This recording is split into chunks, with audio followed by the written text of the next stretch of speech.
Rona, mamiss ka na mo. Pero reply mo ha, reply.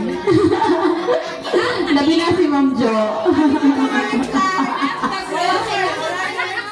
Katulay, hatag na ako kay Ma'am Joyce.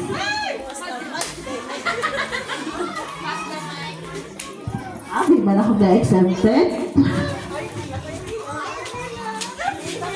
Wala, uy. Okay, hilak, Ma'am Good. Uy, sorry lang. Ito, to Ma'am Jo and Ma'am Ron, congratulations. Kay God, give you the desires of your heart. So, first ko mag-start. Before ko mag-start, I will give you Bible verse, Jeremiah 29 verse 11. For I know the plans that I have for you, declares the Lord, plans to prosper you and not to harm you, plans to give you hope and a future. So, maano jud ni siya ang hope o inyong future nga gihatag sa Ginoo. Ang dugay nga pag-ampo na abot na gyud. So, God bless sa inyo sa baba. Amping.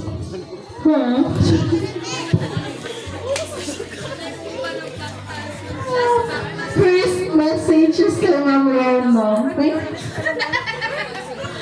Ma'am Rona, hindi na ako makalungdaran sa bayan ko ni Magpa.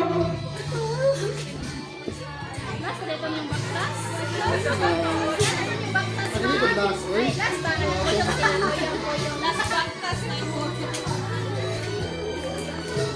masawa na ako sila sa yan.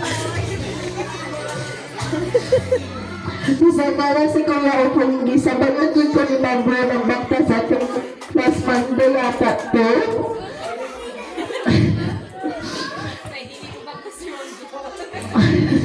Ang galing mo sa pansin ng Jabita.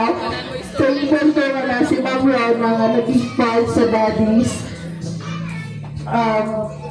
Ang daddies, hindi ba kompleto kung wala yung buha ka pictures.